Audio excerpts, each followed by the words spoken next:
오늘의 정치 속풀이를 함께할 두 분을 모셔야 되는데 한 분은 오고 계셔서 이동훈 개혁신당 수석대변인과 먼저 인사를 드리겠습니다. 어서 오세요. 안녕하세요. 배종찬 소장님은 오고 계시는 것 같아서 오시면은 바로 또 얘기를 이어가 보도록 하겠습니다. 지금 민주당 주도로 국회에서는 조희대 대법원장에 대한 청문회를 진행하겠다라고 하는데 이게 당초에 추미애 위원장과 법사위원들이 당 지도부랑도 상의를 안 했다. 이런 논란이 좀 있었잖아요. 네네. 근데 정청래 대표는 그 부분에 대해서는 오히려 언론이 이간질을 하는 것처럼 얘기를 하면서 힘을 실어주는 말을 했습니다. 추미애 위원장에게. 이거는 어떤 의미라고 해석을 해야 될까요? 그러니까 어제 이제 정청래 대표가 굉장히 센 발언을 했어요. 예. 그러니까 뭐 이런 말 했죠. 뭐 대통령도 뭐 갈아치우는데 대법원장이 뭐라고. 예, 그렇죠.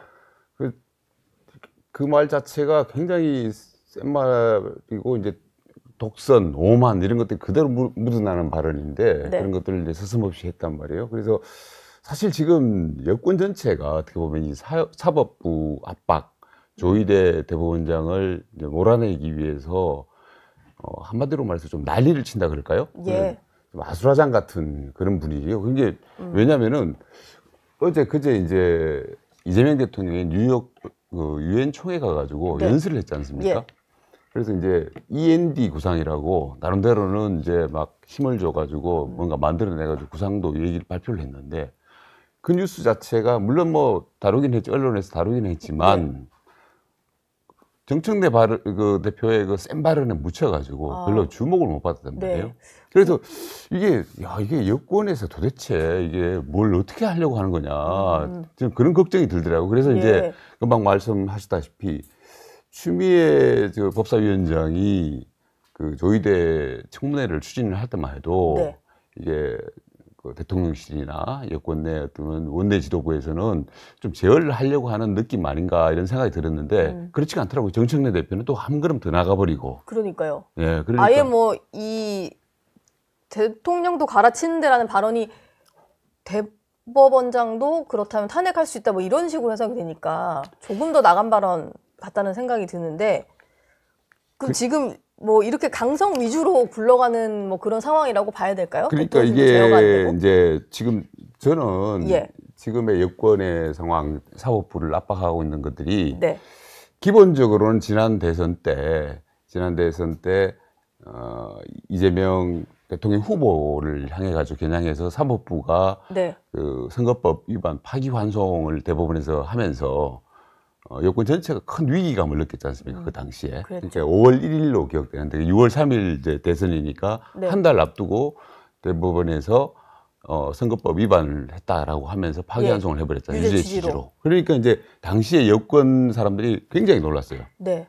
그래가지고 야, 이거 큰일 났다라고 하고 막 그랬는데 그런 심리가 어느 정도 깔려 있습니다. 그러니까 대법원에 대한 그 조희대 대법원장에 대한 불신 같은 것들이 깔려 있고 예. 그런 와중에서 또 나름대로 뭐가 있냐면은 그 지금 내란 재판이 진행되고 있지 않습니까? 지기현 재판부. 네. 여기서 지기현 판사에 대한 불신감이 또 작용을 있죠. 하고 있고 예. 그 위에 또 뭐가 있냐면은 이재명 대통령이 5개의 원래 재판으로 기소가 돼 있는 상태에서 네. 재판을 받다가 재판이 중지가 돼 있는 상태지 않습니까? 그러니까 이런 것들은 이 정권 내에서 만약에 법원의 네. 판단에 따라서 네. 다시 재판에 들어갈 수도 있고 또 나중에 이재명 대통령 임기가 끝난 뒤에는 다시 재판이 다루어져 가지고 유죄나 뭐 이런 걸로 갈 수도 있는 문제이기 때문에 예. 이재명 대통령 입장에서는 굉장히 신경 쓰이는 부분이란 말이에요. 그러니까 이런 상황이고 이 두 가지가 있고 그 위에 또 뭐가 있냐면은 여권 지지층 전체가 예. 사법부를 뭔가 좀 자기들의 입맛대로 바꿔야 된다. 사법부 개혁을 해야 된다. 그러니까 네. 그 핵심은 사실은 이제 대법원 그 판사들 숫자를 좀 증원을 하는 문제. 대법관 증원. 예, 이런 세 가지 문제가 제가 봐서는 심급 이렇게 세 가지 심급으로 이렇게 예. 있는데 네. 겹쳐져 있고 그래서 대통령실과 어떻게 보면은 여권 전체 뭐 여당 내 강경파 의원들도 이해가 어느 정도는 일치를 한다는 측면이 있어요. 일치를. 예. 그러다 보니까 사실은 지금 뭐랄까요 여당 내에서도 그런 기류를 잃고 의원들이 잃고 더 상대적으로 세게. 그냥 그래서 이제 대통령실에서 뭔가 제어를 하는 듯 하지만 제가 봐서는 네.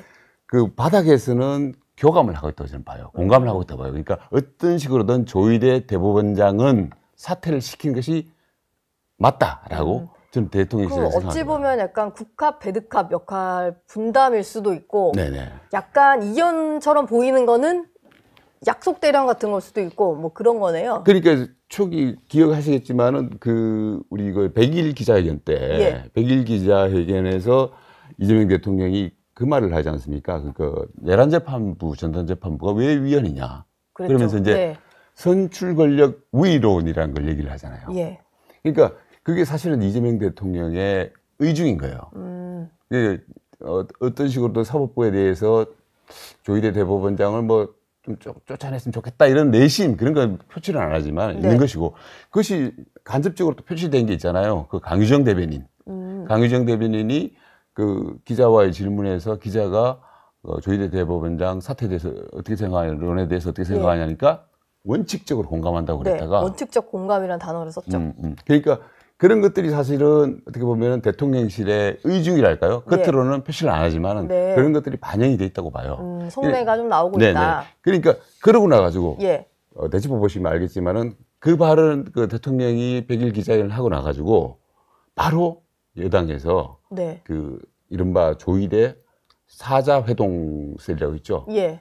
그 지난 5월달에 지난 5월에 했다가 또 서영교 의원이 이제 얘기했다가 예. 그러다가 그냥 지나가 버렸던 예, 근거가 그걸 더 갖다가 이제 많더라고요. 부성찬 의원이 그걸 국회에서 바로 제기를 하잖아요. 네. 그러니까 제가 봤을 때 그런 것들이 이제 사실은 이 여권 전체가 어떻게 보면 사법부에 대해서 뭔가 압박을 해야 된다. 조희대 대법원장을 사퇴를 시켜야 된다는 데 예. 대해서 공감을 하고 있고 네. 그래서 그런 것들이 표출되고 있고 그래서 강경파 의원들은 너도 나도 앞장서가지고 예. 내가 이거 할 거야 나는 이거 할 거야 뭐 이쪽에서는 뭐 청문회 하겠다 그러고 예. 그러면서 하다 보니까 지금 어떻게 보면 아수라장 같고 뭐 난장판 같고 뭐 이런 장면들이 네.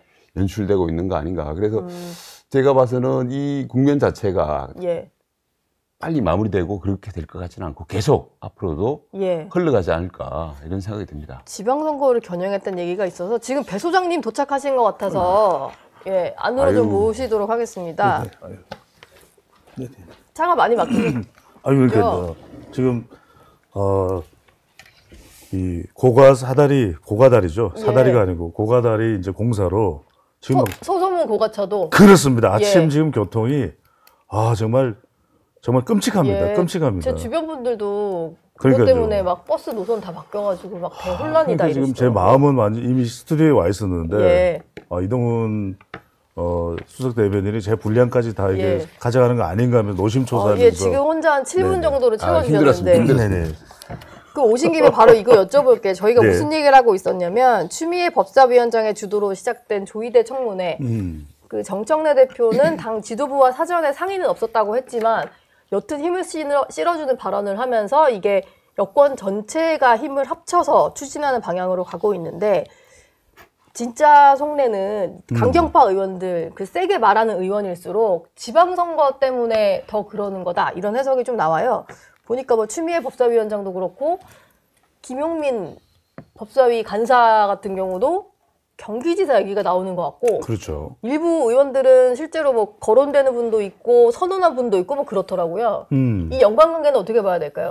아주 밀접하게 연관되어 있죠. 왜 그러냐면은 일단은 이걸 통해서 주목도가 높아지는 거예요. 예. 그러니까 선거라는 것은 결국 주목도가 높아지고 그렇게 되면 이제 호감도라는 것도 생길 수가 있죠. 누구의 호감도? 지지층들의 호감도. 이게 중요한 거죠. 그러다 보니까 지금 이 조희대 대법원장 건을 통해서 사실상 하나가 되는 거예요. 예. 왜냐하면 대선 이후에 견인할 수 있는 소재가 없거든요. 근데 조희대 딱 나왔잖아요. 그러니까 조희대 대법원장을 통해서 단순히 이제는 그 입법권 그다음에 행정권이 아니라 사법권까지도 완장이죠. 완전 장악할 수 있는 이런 상황으로 가기 때문에 이걸 통해서 내년 지방선거에 대한 포석이 되는 거죠. 자, 그러니까 내부에서 경쟁이 되는 거예요. 경쟁을 하다 보면 더 선명성, 더 투쟁성이 발휘가 되거든요. 네. 그러니까 이것도 우리가 보면은 정청래 대표는 몰랐냐가 아니라 추심정심이죠. 아, 추심정심이죠. 추심이 곧 정심이다. 아, 그럼요. 추심정심이죠. 왜 법사위원장으로 임명을 했겠어요? 이런 걸 다 염두에 둔 보석인 거죠. 그러니까 여러분들이 아셔야 될 것은 방금 전에 우리 이동훈 수석 대변인이 너무나 예리하게 분석을 하셨습니다만 제가 지난 시간에 이야기를 드렸잖아요. 예. 이미 답은 정해져 있어요. 답은 사법부까지도 완전히 장악할 수 있는 영향력을 행사하는 것이고 그걸 통해서 지방선거까지 압승. 그러니까 지방선거도 적어도 뭐 17개 세종시까지 포함하면 있잖아요. 그죠? 그걸 역대 유례를 찾을 수 없는 선거 결과를 만들어내겠다. 그러면 국민의힘은 보수는 무기력화되죠. 그럼 그 뒤에 우리가 생각할 수 있는 것은 개헌인 것이고 개헌을 통해서 좀 장기적으로 민주당이 집권을 해갈 수 있는 그런 완전히 발판을 만드는. 네. 그러니까 그걸 제대로 했어야 되는데 못했다고 판단하는 게 뭐냐면 8년 전인 거예요. 8년 전. 그러니까 문재인 전 대통령이 했어야 되는데 못했다고 지금 타박을 주는 사람이 누굽니까? 추미애 법사위원장이 타박을 줘요. 왜? 아니 법무부 장관까지도 시켜준 정권이잖아요. 네, 그쵸. 그럼에도 불구하고 문재인 전 대통령이 뭐라 그랬습니까? 매를 아끼면 그르친다. 뭐 그런 표현을 썼잖아요. 예. 매를 그러니까, 들어야 될 때. 그렇죠. 매를 들을 때면 네. 불편함을 그걸 이기지 못하면 뭐 문제가 된다. 뭐 이렇게 이야기를 했잖아요. 그죠? 예. 그게 영어로 이야기하면 매를 아끼면은 아이를 망친다. Spared rod, spoiled child. 이거거든요. 아, 괜찮았나요? 네, 괜찮았어요. 그래서 이제 네. 이걸 통해서니까 사실은 지금 이재명 대통령도 조금 완급 조절이. 왜냐하면 이게 민심이 거세게 이 저항감이 생겨. 조희대 대법원장까지 이 사람이 지금 뭘 할 수가 있지? 이 사람이 뭐 판을 엎을 수가 있나? 예. 정권을 뒤집을 수가 있나? 이 사람이 무슨 내란을 일으킬 수가 있나? 쿠데타를 일으킬 수 있나? 그건 아니거든요. 네. 그건 분명하고 또 미국 눈치도 보이죠. 아니, 트럼프 대통령이 지금 교회 이야기하고 또 한국의 민주주의 이야기하는데 7분 아직 안 지났죠. 그러니까 이런 것에 대한 이 어떻게 보면 좀 의식이 되죠. 지금 관세 협상도 제대로 안 됐고. 예. 근데 그것 빼고는 사실은 똑같은 거예요. 그래서 제가 요즘에 쓰는 표현이 뭐냐면 FP. Final Purpose는 동일하다. 그거는 민주당의 누구도 사실은 다르지가 않다. 네. 그렇기 때문에 좌충우돌 우충좌돌 하는 것 같이 보이지만 결론은 목표 지점은 같다. 아로나민 골드. 예. 네. 아로나민 골드다. 이 얘기도 좀 여쭤봐야 될 것 같은데요. 민심을 조금 생각할 수밖에 없는 게 대통령실이잖아요. 정무수석실이라는 데도 있고 하다 보니까 여론 동향을 살피다 보면 당원들이 아닌 정말 뭐 보수 지지층이든 중도층 여론을 살피게 되는데 그러다 보니까 좀 속도 조절을 하고 싶어도 당에서는 이제 다음 지방선거나 이런 걸 염두에 두면 당원 목소리에 더 귀를 기울이게 되는 뭐 이런 상황인 것 같아요. 그래서 일각에서는 심지어 이러다가는 대통령조차 수박으로 낙인을 찍힌다 뭐 이런 말도 좀 나오는 것 같더라고요. 그러니까 이제 이게 지금 여권의 드라이브가 사법 드라이브가 압박 드라이브가 정교한 기획으로 움직이는 것 같지는 않아요. 예. 정교한 기획으로. 그러니까 뭐 대표적인 게 이제 아까 얘기한 이제 4인 회동설 같은 경우에 이걸 이제 무슨 재벌합시고 이렇게 들고 와가지고 국회에서 터뜨리고 하는데 네. 들여다보면은 사실 한꺼풀만 들여다봐도 이게 육하원칙에 하나도 맞는 게 없고 뭔가 제대로 나온 것도 없고 이런 걸 가지고 계속 주장을 하다가 지금 또 그걸 빌미로 해가지고 조의대 청문회를 하겠다고 지금 그러고 있잖아요. 예. 그러니까 뭐 먹긴 놈이 썩낸다고 가짜 뉴스 들이대가지고 실컷 울고먹고는 그걸 가지고 또 청문회를 하겠다고 그러고 있으니까 이게 이제 사람들이 이제 일반 아까 말씀하셨던 중도층들이 어떻게 받아들이냐의 문제거든요.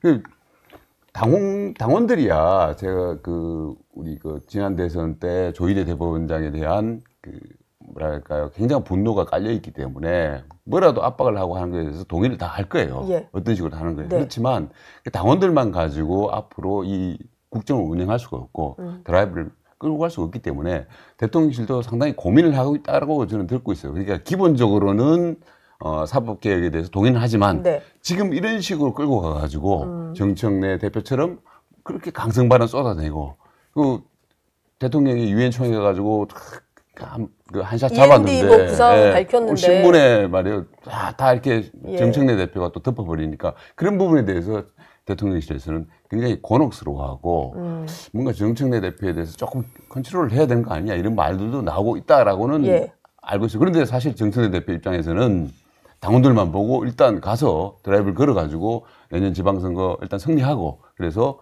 당대표 다시 정식 당대표 취임해서 네. 이현 대표가 돼가지고 총선 공천권을 행사하는 게 목표이기 때문에 정청래 대표는 또 대통령실과는 다른 어떤 네. 입장에서 자기만의 드라이브를 끌고 가는 것이죠. 짧게만 제가 보태면 뭐냐면 네. 지금 당장 이재명 대통령을 뭐 수박이니 또는 뭐 축출을 한다든지 이거는 가능치가 않아요. 왜냐하면 지금 뭐 대통령 된 지 얼마 안 됐기 때문에. 그렇죠. 예. 그러니까 이제 지금은 눈치를 보는 건데 기시감이 있잖아요. 네. 어떤 기시감이냐?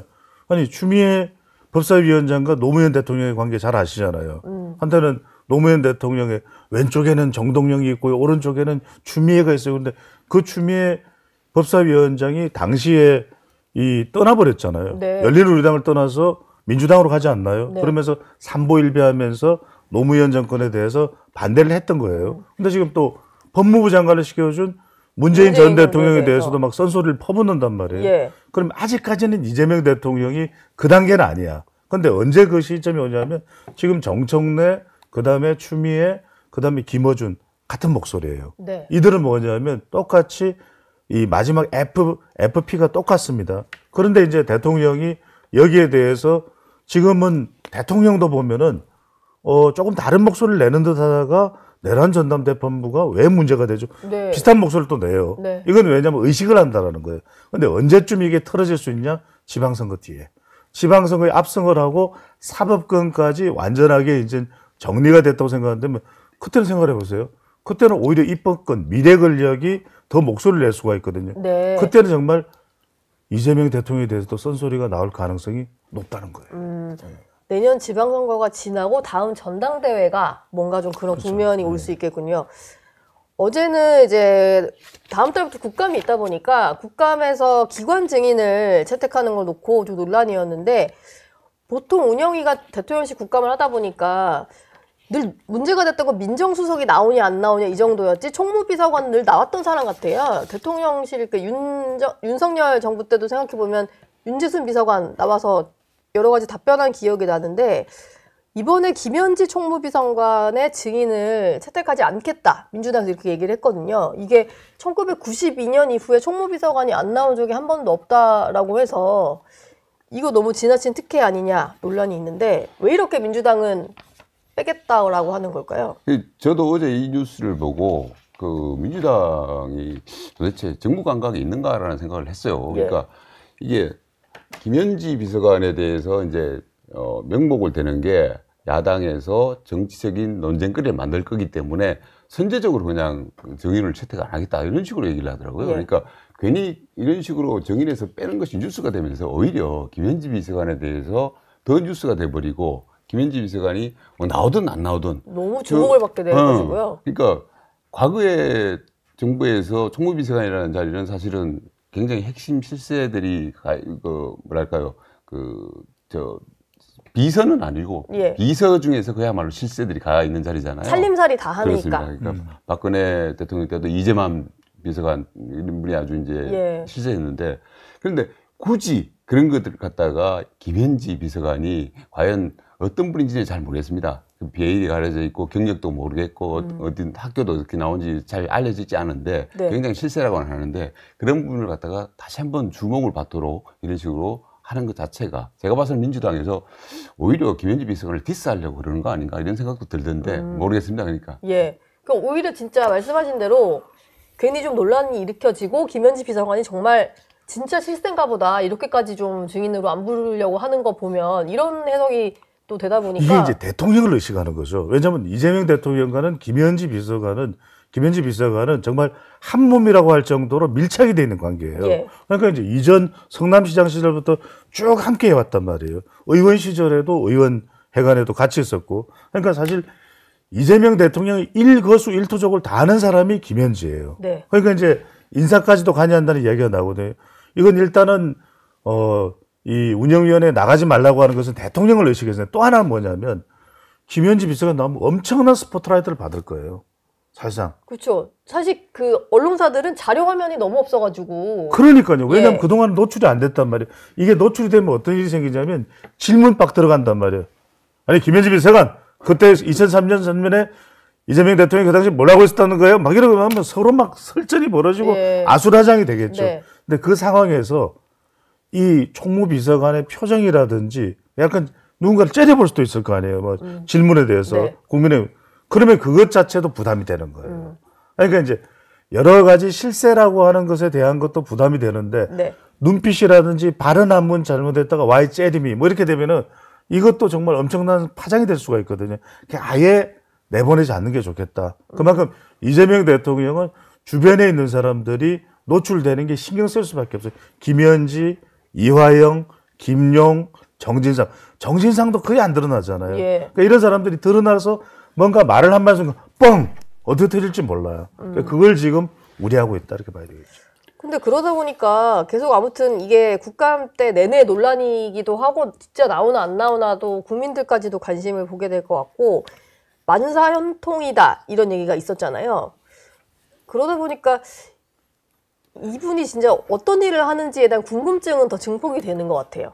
대통령실 내부에서. 금방 우리 배 소장님 말씀하셨지만은 이재명 대통령과 한 몸이었다. 뭐 이런 그 표현은 뭐죠? 그러니까 하여튼 굉장히 그렇게 잘 알고 있다는 그렇죠. 얘기 같은데, 예. 그러니까 그런 식의 그 의혹을 받는 분들이 과거에도 있었습니다. 그러니까 총무비서관, 제가 예를 들었던 박근혜 대통령 때 이재만 예. 총무비서관 같은 경우도 그런 네. 분이었는데 사실은 까놓고 보면 별 것도 없어요. 근데 그걸 괜히 감추려고 하다 보니까 더 문제를 키우는 경우가 많았는데 권력이 있을 때 사실 그렇게 감추려고만 하다 보면은 나중에요. 그러니까 이게 이재명 대통령 권력이 또 얼마나 가겠습니까? 그러고 나면은 그 실세였던 사람들이 어떤 말로를 겪게 되는가를 우리가 역사적으로 다 알고 있지 않습니까? 네. 그러니까 김현지 비서관도 빨리빨리 나와가지고 햇빛을 쬐야 됩니다. 햇빛을 쬐고 거기서 자기 경력도 노출시키고 내가 뭐 별것 아닌 사람이에요라는 걸 보여주면 해가지고 사람들이 경계심을 누그러뜨려야지.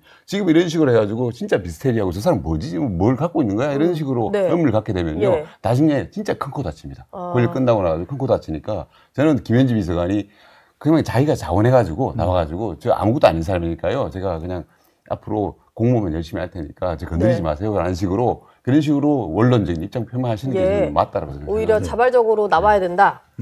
알겠습니다. 어제 운영위에서는 또 이 증인 채택 문제 외에도 국회에서의 증언 감정 등에 대한 법률 개정안이 민주당 단독으로 의결이 됐는데요.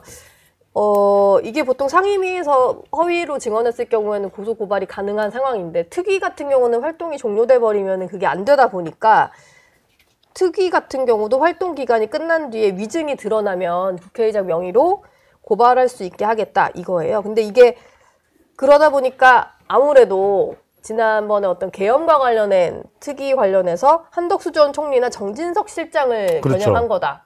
이런 해석이 안 나올 수가 없잖아요. 안 나올 수가 없죠. 예. 제가 말씀드렸잖아요. FP, 예. 파이널. 여러분들이 오늘 아침에 기억을 해야 될 이 시그널은 바로 FP입니다. 예. 파이널 퍼포스. 이건 달라지지가 않는 거예요. 그럼 이걸 달성하기 위해서 중간 과정은 얼마든지 손볼 수가 있는 거죠. 예. 그게 바로 지금 뭐냐면 지금 내용을 보세요. 이따가 또 나올 우리 또 이낙연 전 총리도 계시겠지만 예. 이런 게 굉장히 엄중한 거예요. 네. 특위 활동 기간이 끝난 뒤에도 특위 활동 기간이 끝난 뒤에요. 네. 뒤에까지도 끝까지 이걸 다루겠다라는 거예요. 또 하나가 뭐냐면 조희대 대법원장과 관련된 것도 지금 공수처법을 고치려고 그러잖아요. 뭡니까? 직무 바깥의 사안에 대해서도 말이 안 돼요.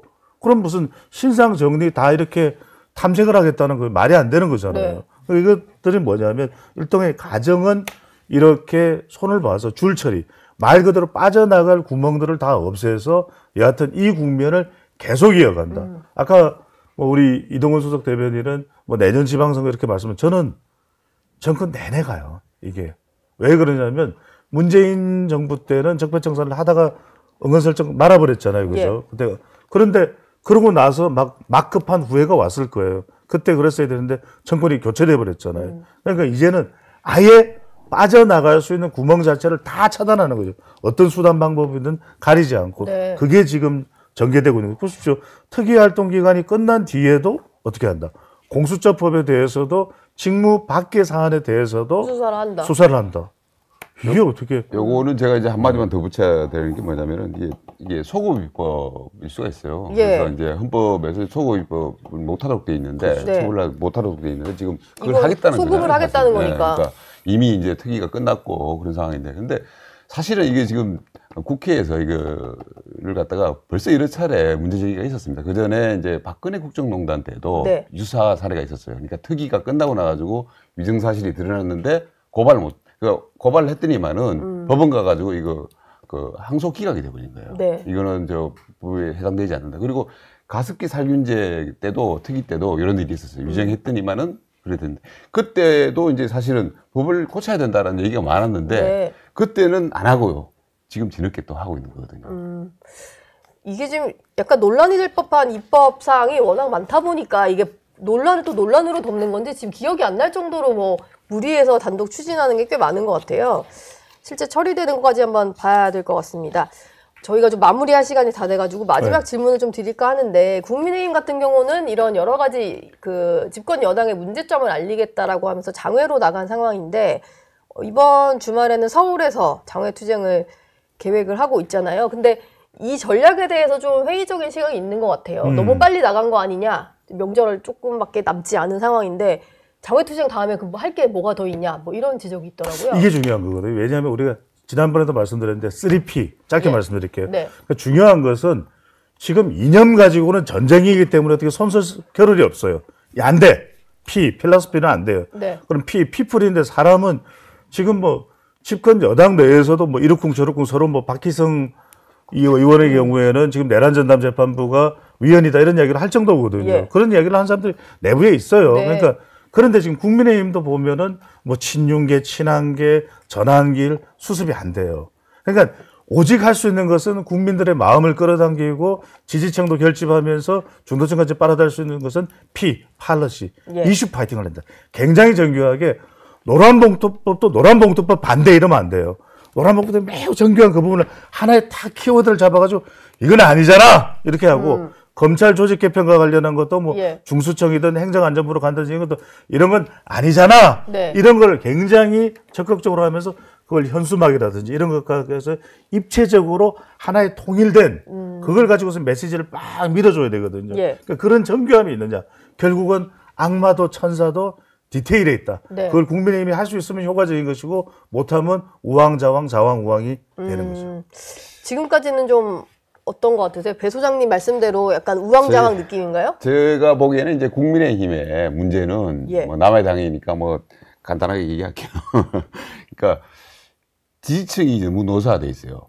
그리고 노세요. 예, 의원들이 TK 중심으로 너무 고립화되어 있습니다. 수도권의 의원들을 없고 네. 그리고 생각들, 정체성 자체가 너무 분절화되어 있습니다. 너무 다 갈라져 있습니다. 그래서 그 세 가지 문제점이 이제 사실은 그야말로 정확하게 드러난 게 지난 주말에 일요일에 있었던 대구 집회라고 저는 봐요. 예. 그러니까 집회의 뭐 형식이나 내용을 봤을 때 너무 그런 것들이 그 지금 국민의힘의 모순들이 이제 드러난 건데 그래서 잘 싸운다는 거는 그런 장애 집회를 하고 뭐 필리버스터 하고 이런 문제가 아닙니다. 근데 어떻게 하면은 많은 국민들의 지지를 동의를 얻느냐의 부분이거든요. 네. 그런 부분들을 국민의힘이 좀 명심을 해야 된다. 저는 그렇게 생각을 합니다. 제가 한마디만 드릴 거예요.